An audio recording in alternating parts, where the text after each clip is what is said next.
Hey everyone, this is Adam again. I got another testimony in just now, and I want to get this shared as soon as possible. Uh, this woman would prefer to remain anonymous. I'm a 20-year-old college student, 2 years from my degree. I'm allergic to condoms, and my body does not process hormones properly, which makes estrogen build up in my system and leads to suicidal depression. 2 years ago, I asked my general practitioner about getting an IUD. The copper IUD, Paragard, prevents pregnancy and has no hormones. He told me that it was impossible, since I had not had any children, and that would give me an infection or make me sterile. This February, my boyfriend of 2 years dumped me. 2 weeks later, I found out that I was 3 weeks pregnant. I went to Planned Parenthood for the test. They treated me with respect. They laid out all my options. They were sympathetic and caring when I had no one else to talk to. I found myself in a situation no woman ever expects to find themselves in. I had to make a choice that no woman wants to make. Before I even got the results, I knew what I had to do. They gave me a packet of information about abortion after I requested it. A week later, I received the treatment from Founders Women's Health Center. They gave me a preliminary ultrasound and asked if I wanted to see it. I did.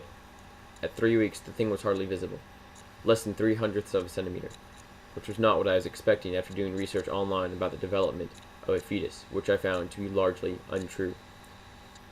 And as a little side note here, if you Google abortion facts or anything similar, most of the results are anti-choice, anti-abortion propaganda. Now we need to change this, but this is a perfect example.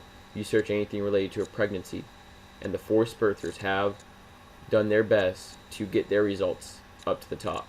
And sadly enough, this leads to women who don't know the facts, because rather than being able to go and find the facts, they go and they find lies and propaganda. But back to this testimony. The men and women who work at Founders are wonderful. They made me feel safe and cared for. They soothed me when I was scared and in pain. They gave me 2 packs of cookies. They gave me all the information I could ask for, and they did it all with smiles and a sense of humor. Afterward, they followed up with me for 2 months because my hormone levels would not go down. Planned Parenthood also followed up with me. They told me that I could have had an IUD put in 2 years ago, and that my general practitioner was wrong. The work that Planned Parenthood and Founders Women's Health Center are doing is vital to women's health. I've been to multiple doctors and gynecologists, and I have found that Planned Parenthood is the only organization I trust with my body. They are honest, upfront, and supportive. They don't push an agenda. Their agenda is protecting sexual health. Cutting funding to these organizations is effectively eliminating many women's and men's access to truthful healthcare providers. I need them. And that is a testimony from Anonymous. And remember, if you are able to, come out today, come out this 8th of July, and stand with Texas women, stand with choice, in opposition to these forced birthers who think that they should be able to control a woman's body and rob her of the ability to consent to a fetus using it. Please come out and support us. Even if you don't want to testify, then you can just register your opposition. If you want to testify, you may not get to the time to. You may not be there in time, because there's going to be a lot of people, and these out-of-state forced birthers, non-residents, are apparently able to testify, although we have to see if that will hold up.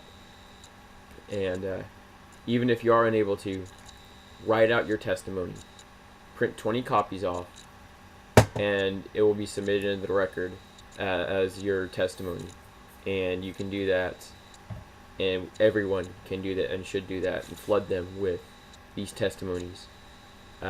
Sadly, most probably won't read them. They won't even make an attempt. They've already made up their mind.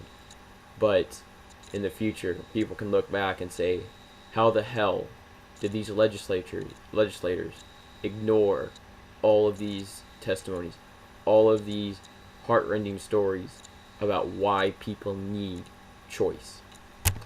And that is all for today. Please come out and stand with Texas women. Thank you.